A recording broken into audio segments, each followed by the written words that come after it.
Pronto, é com você. Tá bom. Vou ter que dar uma saidinha. Tá, fica à vontade. Eu queria ler com todos um texto que está no Evangelho de Marcos, no capítulo 1. Antes de tudo, bom dia, boa tarde a todos, estamos no limite aí, né? É um prazer mais uma vez, já tive outras oportunidades aqui e é um prazer revisitá-los. No Evangelho de Marcos, no capítulo 1, a Bíblia diz assim nos versículos 14 e 15: E depois que João foi entregue à prisão, no caso João Batista, veio Jesus para a Galileia, pregando o Evangelho do reino de Deus, e dizendo: o tempo está cumprido e o reino está próximo. Arrependei-vos e crede no Evangelho. A palavra Evangelho, que a gente ouve muito, repete, mas às vezes não se dá conta do que significa, é um termo de origem grega que significa boas notícias, boas novas, né? Era atribuído muito a um arauto, alguém que vinha anunciando, por exemplo, a chegada de um rei, de uma grande autoridade, ou anunciando um grande acontecimento na cidade, né? Era um porta-voz de boas novas, o arauto, como eles chamavam, do Evangelho. Então, se evangelhos são boas notícias, se refere a alguma coisa que aconteceu, alguma coisa que foi feita, alguém que é importante, que está vindo, que está chegando. O Evangelho não se refere àquilo que os destinatários do que ele anuncia fizeram ou farão, mas daquilo que já foi feito por alguém e você está apenas transmitindo a notícia. E o Evangelho na Bíblia refere-se à morte, à ressurreição, à ascensão de Jesus Cristo aos céus para ser diante de Deus Pai o advogado, o sumo sacerdote, o mediador, o intercessor a favor daqueles que nele se refugiam. A Bíblia tem um texto lá na primeira carta aos Coríntios, capítulo 15, que ela descreve o Evangelho dizendo que o Evangelho consiste nisso: Jesus morreu por nós, segundo as Escrituras, e ressuscitou, foi sepultado e ressuscitou ao terceiro dia, segundo as Escrituras. Chama-nos a atenção duas coisas: os fatos, morte e ressurreição de Cristo, da pessoa de Cristo, e a observação de que se deu segundo as Escrituras, ou seja, isso aconteceu dentro de uma anunciação profética precedente, que dá um sentido especial a este evento. Ou seja, não foi um evento que aconteceu sem prenúncio, sem previsão. Pelo contrário, ele foi anunciado pelos profetas, ele foi esperado, foi antecipado o objetivo desses acontecimentos. Jesus morreria pelos nossos pecados, levaria as nossas transgressões, expiaria a nossa culpa e poderia assim, por seu sangue derramado, obter para homens que crescem nele a remissão de pecados, né? E sua ressurreição significa exatamente que ele está vivo para diante de Deus Pai, ser a segurança daqueles que creem, ou seja, aquele que morreu por nós está do lado de Deus Pai para garantir, né, que o que foi feito a nosso favor esteja na memória, esteja de forma emblemática lá no céu, lá diante de Deus. Então, o Evangelho se refere a esses fatos. Anunciar o Evangelho é anunciar que isso aconteceu, é dar boas notícias desses eventos. Quando a gente lê o Velho Testamento, uma outra coisa aparece que muitas vezes é colocada em par com o Evangelho, um par de contrastes, que é a lei. Moisés foi o instrumento de Deus pelo qual veio a lei. A Bíblia diz lá no Evangelho de João, no início, que a lei veio por intermédio de Moisés, a graça e a verdade vieram através de Jesus Cristo. Então a Bíblia de vez em quando faz um contraste entre a lei e o Evangelho, porque a lei, diferentemente do Evangelho, não é o anúncio do que foi feito, do que já aconteceu, é uma exigência daquilo que nós devemos fazer, né? A lei exige que alguma coisa aconteça, e nós somos os obrigados a fazer essa coisa acontecer. O Evangelho não, ele não chega exigindo, ele chega anunciando. Por isso que ao Evangelho se associa a ideia da graça, do favor imerecido, não algo que eu conquistei, vá conquistar, mereça, mas algo que Deus, por amor de mim, realizou lá na cruz do Calvário. Então, a lei, ela vai exigir que nós conformemos nossa mente, ação, coração, intenções, motivações a tudo aquilo que Deus requer de nós. E é exatamente o que a lei exige que mostra a necessidade do Evangelho. Nós estamos sempre aquém do que a lei pede de nós. Ao contrário do que algumas pessoas podem pensar, a lei não foi dada para que a gente pudesse ser salvo por ela. A Bíblia diz claramente isso. Lá em Romanos, no capítulo 3, Paulo diz: pela lei o que vem é o pleno conhecimento do pecado. A lei veio para nos dar o diagnóstico da nossa condição. Nenhum homem, exceto o próprio Cristo, cumpriu integralmente a lei. Notadamente, Adão, antes de ter caído, poderia tê-la cumprido, mas a entrada do pecado no mundo contaminou a humanidade, corrompeu a natureza humana, de maneira que o homem nunca consegue cumprir mais tudo que a lei diz, né?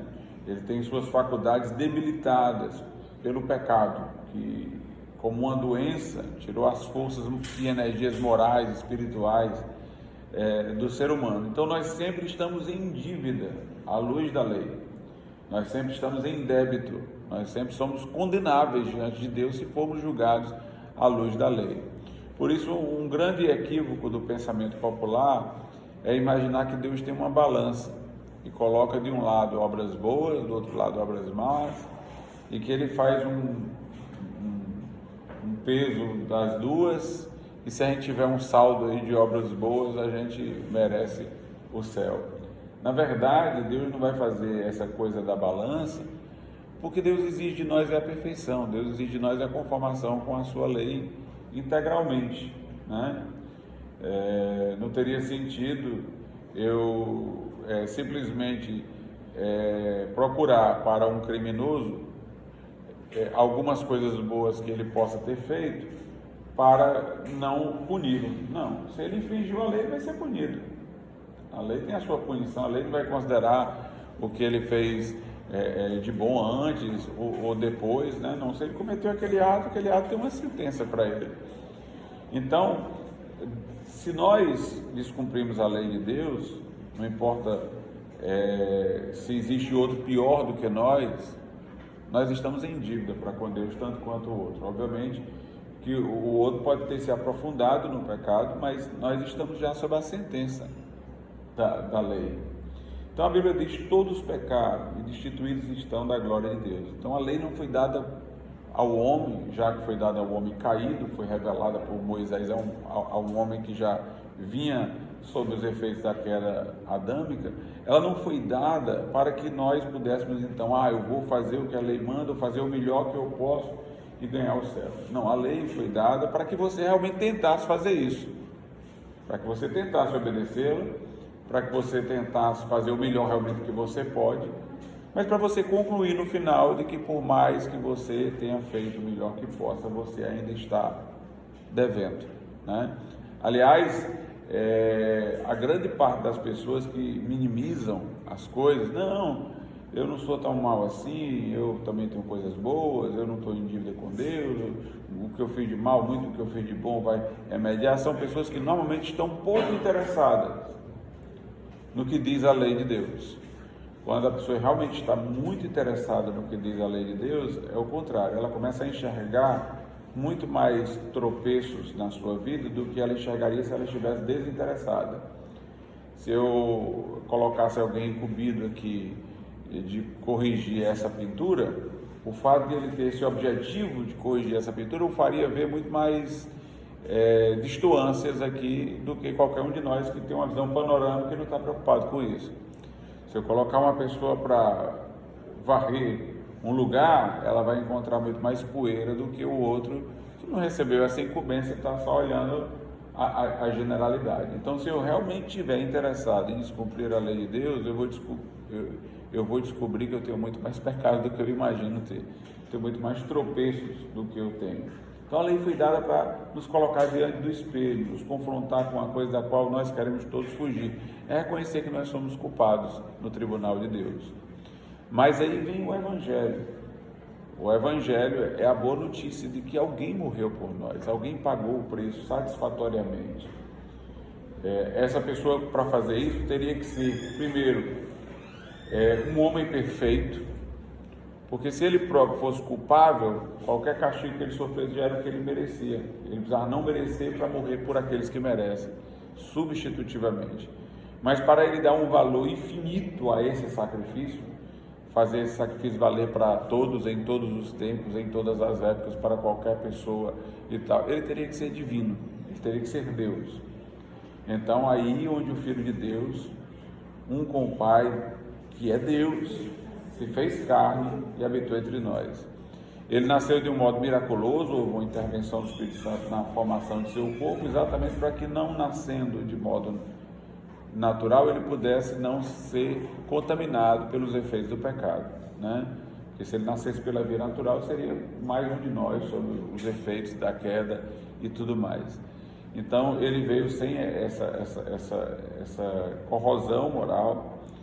Como Adão foi criado sem essa corrosão moral, ele foi tentado, mas ele não pecou. O pai disse: este é meu filho amado, e quem me compraz, este é o homem verdadeiro. Não apenas verdadeiramente ele se fez homem, mas ele foi o homem verdadeiro, o homem que Deus queria que todo homem fosse. E Jesus morreu lá naquela cruz em nosso lugar, para levar o nosso pecado, para saldar e pagar a nossa dívida. Ninguém mais poderia fazê-lo, exceto ele. No Velho Testamento foi revelada a lei, através de Moisés. Mas não quer dizer que as pessoas do Velho Testamento desconhecessem o Evangelho, não. Eles conheciam o Evangelho, mas profetizado. Jesus viria.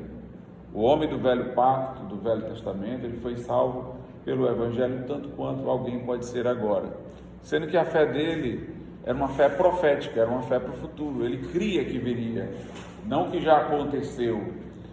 Por isso que a Bíblia também faz uma diferença entre promessa e Evangelho. O que agora é Evangelho, no Velho Testamento era uma promessa. Os que foram salvos no Velho Testamento foram salvos através da fé em uma promessa. E agora que a promessa se consumou, aí se fala que a salvação é pela fé no Evangelho. Então o Evangelho é a boa notícia de que Deus fez o que o homem não pôde fazer por si mesmo, de que Deus tem um caminho para nos perdoar legitimamente, atendendo ao rigor da sua lei. A lei de Deus não vai ser desprezada, mas a punição que ela exigia terá sido cumprida por outro, em nosso lugar, para pagar e saldar a nossa dívida. Agora, apesar do Evangelho não exigir de nós como se fosse a conquista da salvação, ele oferece uma salvação concluída pela cruz de Cristo. Há uma resposta que é congruente com o Evangelho. Por isso que aqui diz em Marcos, capítulo 1, verso 15, e dizendo: o tempo está cumprido, era a pregação de Jesus, o reino de Deus está próximo, arrependei-vos e crede no Evangelho. Então Jesus esperava uma resposta dos seus ouvintes, que era arrependimento e fé. Mas arrependimento e fé não são ações, obras, são situações que nos acontecem intimamente, de estar arrependido, de estar em fé. Mas são respostas congruentes com o Evangelho. Por quê? Porque se Jesus morreu pelos meus pecados, é porque eu não tive como resolver o problema dos meus pecados. É porque os meus pecados eram graves, a ponto de o próprio Filho de Deus ter que se fazer homem e morrer no meu lugar. Ou seja, o Evangelho dá testemunho do diagnóstico da lei, de que nós somos pecadores, de que nós merecemos a condenação. O que é o arrependimento? É quando eu aceito essa verdade que o Evangelho está transmitindo, que a cruz de Cristo está proclamando, ou seja, que eu sou um pecador. De outro modo, ele não teria que estar lá morrendo por mim. Então, se eu estou entendendo essa boa notícia, eu vou recebê-la tendo uma concepção acerca de mim mesmo. Eu sou um pecador, eu mereço castigo, né? Se eu chegar para alguém e disser: você passou no vestibular, e aquela pessoa não se alegra e nem corre para fazer a matrícula, então é porque ela não recebeu aquela boa notícia. Boa notícia não foi boa notícia para ela, né? Ela não entendeu a boa notícia. Existe uma atitude que é correspondente à boa notícia. Não é que ela vai entrar na faculdade porque ela fez a matrícula. Não, ela vai entrar porque ela passou no vestibular. A boa notícia foi essa. Fazer a matrícula é só ação congruente com essa boa notícia, né? Embora ter passado no vestibular teria sido fruto do esforço dela. E aqui nós estamos falando de uma boa notícia que não é fruto do nosso esforço, é da intervenção de Deus. Mas tem uma resposta congruente com isso. Então, se eu estou aceitando que eu estava a caminho da condenação, do juízo, do inferno, que eu sou pecador, o meu pecado era muito grave, ao ponto de o próprio Filho de Deus ter morrido por mim, então eu vou olhar para mim e vou lamentar a minha condição. Como disse Jesus quando falou de um publicano que entrou arrependido no templo, ele disse que esse publicano ele não levantava o rosto ao céu, porque ele se sentia indigno, ele batia a mão no peito, lamentando a si mesmo, e ele dizia a Deus: ser propício a mim que sou pecador. O arrependimento é quando a gente vê realmente nossa condição miserável. O arrependimento, ele nos despoja de qualquer orgulho, de qualquer soberba, de qualquer autossuficiência, de qualquer tipo de argumento que possa colocar diante de Deus o que nós fizemos. Nós aceitamos agora o diagnóstico de Deus. Como Davi disse no Salmo 51, quando ele se arrependeu, ele disse: eu pequei contra ti somente pequei, fiz o que é mal perante os teus olhos, eis que eu nasci em iniquidade e em pecado me concebeu minha mãe. Aí Davi diz: e tu és justo no falares contra mim, e és inculpável no julgares, ou seja, o Senhor tem razão, eu que estou errado. Então esse é o arrependimento. E a outra resposta é a fé, né? Se Deus está me dando a notícia de que Jesus morreu naquela cruz por mim, então eu vou confiar em Jesus, que está vivo.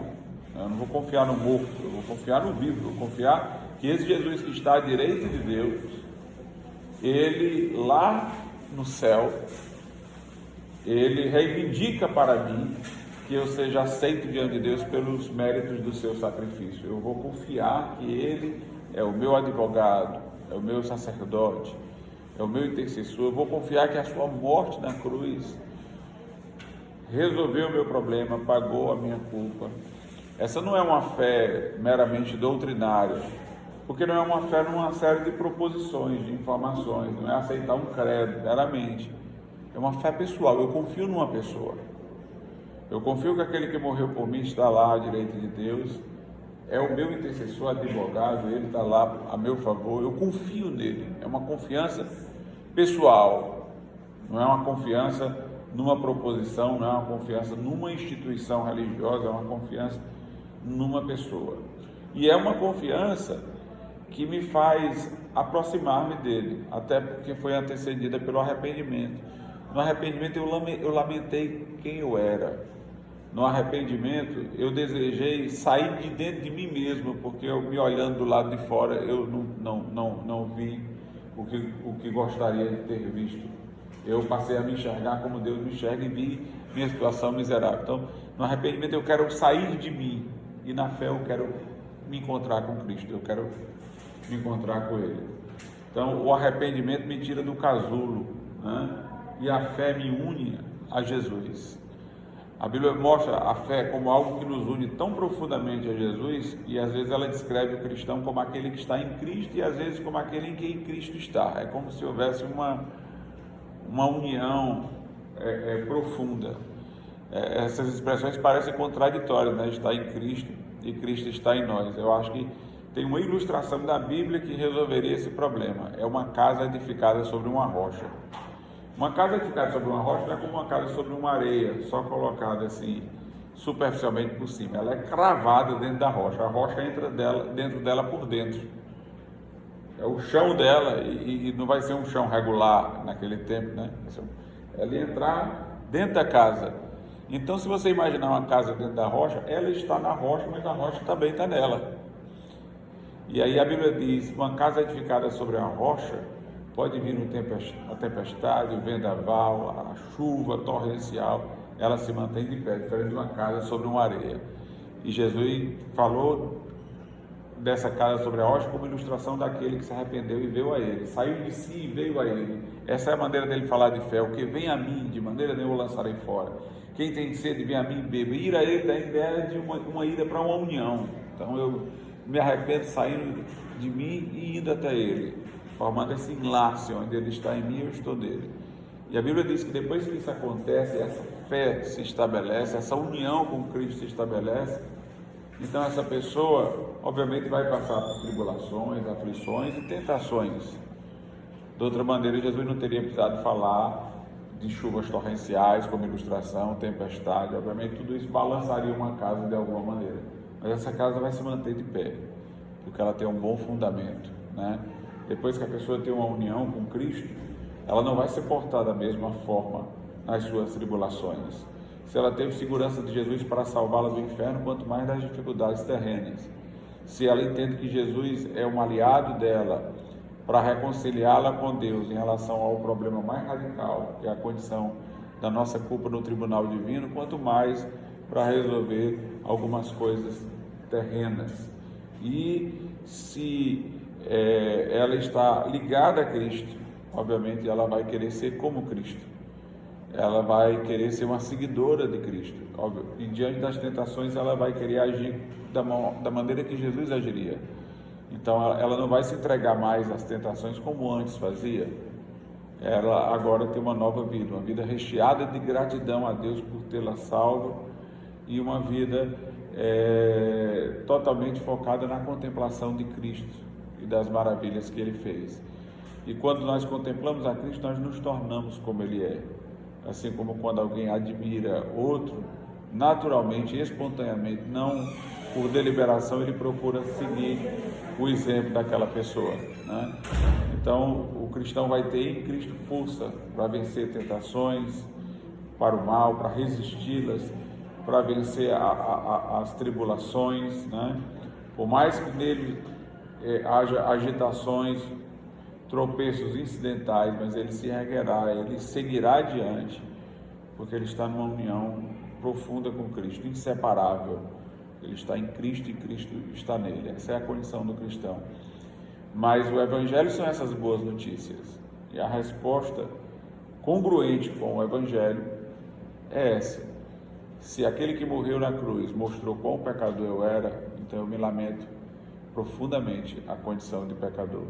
Mas se ele mostrou o quanto Deus me ama, também eu vou me agarrar em fé a esse amor que Deus teve por mim e vou me certificar de que por meio da cruz os meus pecados estão perdoados e a minha vida está reconciliada com Deus.